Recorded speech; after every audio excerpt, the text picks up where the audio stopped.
The next item is tuition. And again, I'll repeat what I just said about 30 seconds ago or so, that we are extremely thankful, extremely grateful to the legislature and to the governor for this 2% increase in the system's appropriation. A lot of people worked very hard on our behalf, and we really appreciate it, and we're so glad that people understand what we're trying to do and share in the mission and in the vision. We still do have a funding gap, and we're all aware of that, a funding gap of about $60 million, and our universities are aware that this budget gap cannot be fully funded by students, and I know everyone is working very hard to reduce their cost structures through further implementation of activities that will reduce expenses and avoid costs to the extent possible. So as we get into the discussion on tuition, you'll see that the proposed tuition schedules included in the materials are not filled in. And so I think we're going to go ahead and let our chancellor talk about this. And I think this is obviously a critically important agenda item. And so I again encourage as robust a discussion as we care to make it. We're going to relax the rules so that there can be back and forth to the extent possible. So. Presidents, again, we invite you to engage. Dan. Great, thank you. So why don't we jump to the first slide. This slide will be known to some of you. This is higher education's iron triangle, and I want to start here because it really reflects the kind of tension, continuing with our difficult discussions that we'll be dealing with over the next little while. And it's very simple. It shows the relationship between cost, quality, and access, that it's an unbreakable relationship. Let me explain quickly why. In order to be a high-quality university, right, and that's a university that achieves all those goals we talked about earlier, one that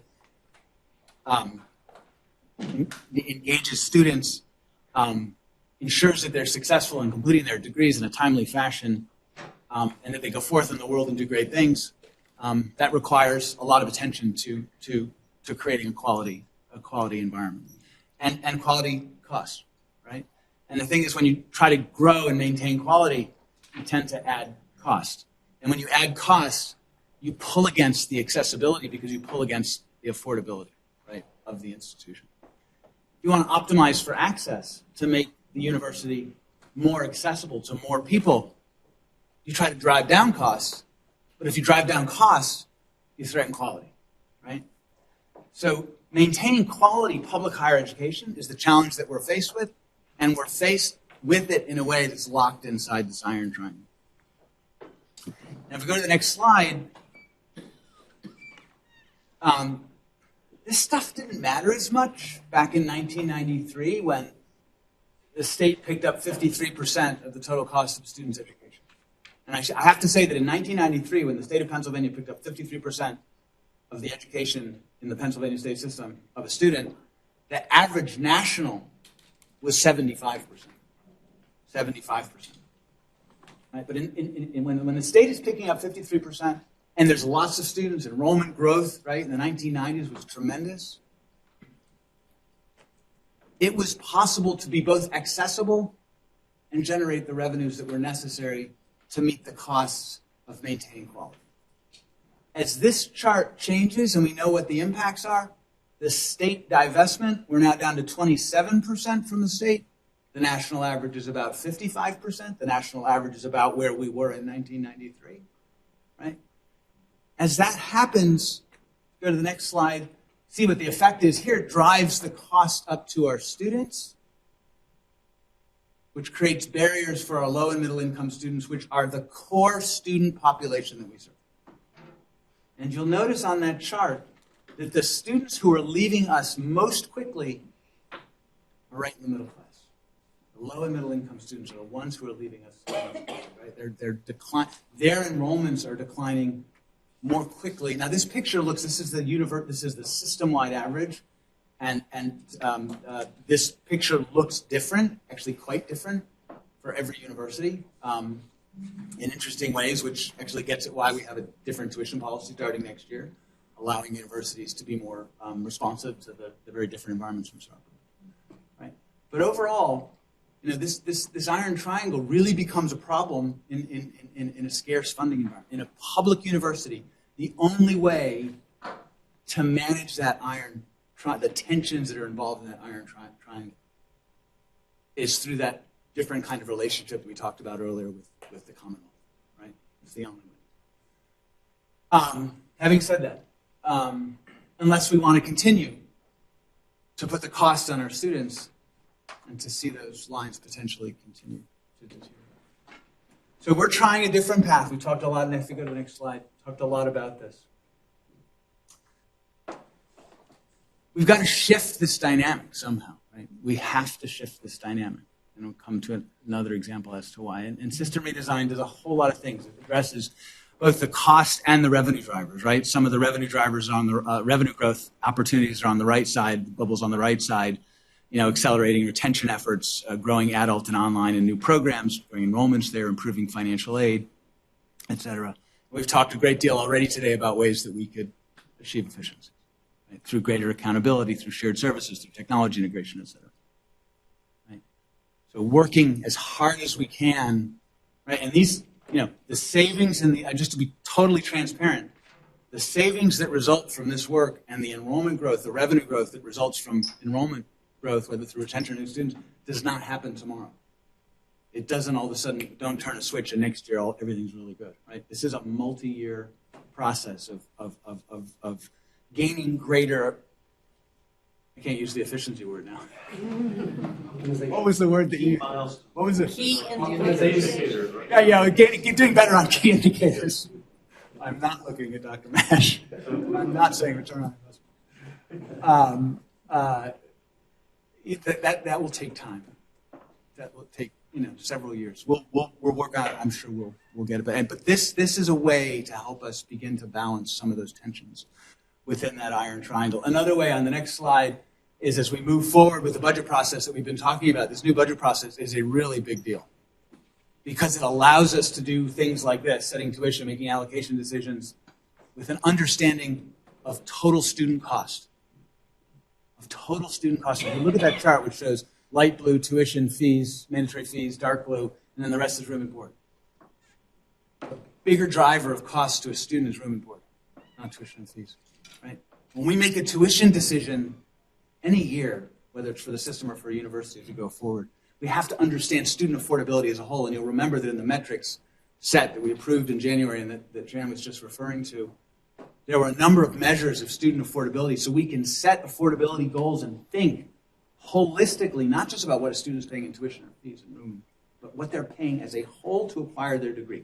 Because it's the money out of the pocket, which is the total impact on the student, not just tuition and fees. And that, by introducing accountability into our framework, by having those difficult discussions, which will happen as universities come forward with different tuition proposals, right? Having those conversations about what this does for affordability will, I think, give us an opportunity at another lens to begin to manage some of these tensions in a different way. But again, I want to be completely transparent that and I'm going to go to the next slide in order to do it, that we can't do this by ourselves. This has got to be a partnership with the state, or this becomes a very different kind of education. So if we go to the next slide, we'll see why, right? So these are the scenarios that we considered, discussed widely, various different options, lots of different input. And I just want to begin with the top line. And what we did was for the 2019-20, to identify the budget gap, we looked at our enrollment estimates, and these are the old enrollment estimates. Is that correct in the slide? 2%? This is the new one as of July 19th. This is at July. Okay, so this predicts, this builds in what we think our enrollment will be for next fall. It takes the AFSCME settlement and it applies it to our AFSCME employees only. So the assumptions in this slide are that only AFSCME employees see any change in their pay. And when you bake in that assumption and you pour in our understanding of where we will likely be with enrollments next fall, we're looking at a $62.7 million budget. That's a big gap. That's a lot of money. Now, if you look down at the tuition, the kind of different, what 1%, 2%, 3%, every percent increase is about $10 million. To close the gap, it's a 6.5% increase. 6.5%. It's about 3+ times the rate of inflation. So none of the realistic tuition options solve this problem. It's an insoluble problem. And the question that I think you're going to address is, do we continue to not solve the problem with incremental adjustment? Or do we shift fundamentally the dynamic and the way in which we operate? We've got all that system redesign stuff where we're actually anticipating significant savings in operating costs, annual, where we can anticipate some enrollment growth, which will help. It comes back again to the partnership with the state, and I want to echo what Cindy said, about the deep appreciation, not just for the 2% increase, but for, I think it's the 5th year of successive increase. But this is not the kind of public partnership which is going to enable us to continue to offer accessible, quality public education. So anyway, looking at these numbers, the range of options, the ones that I think, at least I considered, and I will actually make a recommendation. The ones that I considered the most closely were 0%, because I'm concerned about that chart, which demonstrates that our core student body is clearly going in other directions more quickly than the overall rate of enrollment decline. And at the same time, I'm very concerned about the impact this is going to have on our universities, because I'm concerned about quality. And I looked very closely at the 3%, right, where you would do a 3% increase, and this is all for Pennsylvania, the in-state students. Sorry, a 3% increase for students. But you take 75% of the incremental revenues gained from Pennsylvania residents, and you'd use that as return to aid, right? So you'd be able to mitigate some of the impacts on the low and middle income students, right? Take 3% across the board, but save 75% of that, distribute that as aid to try to reduce the impact on the 3/4 of the population from the families from the lower and middle income quintiles. And then I looked at the delta between the two, right? If you did those two scenarios, it's not insignificant. It's 45 versus 62. And I thought deeply about the political implications. We're trying to reestablish a partnership with the state. And I thought about the implications of just receiving a 2% increase. And I want to be clear, that 2% increase is 2% on 25%. It's a 2% increase on the 25% of our total expenditure that is supplied by the state. 2% of 25% is not 2% of our entire operating. And that delta between 45 and 62 is big. It's a significant number. It's, if you average it out across the university, it's more than $1 million each. And of course, the appropriation doesn't work that way.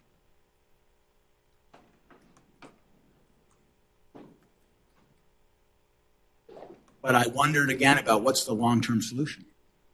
The long-term solution does not appear to me to be continued incremental tuition increases.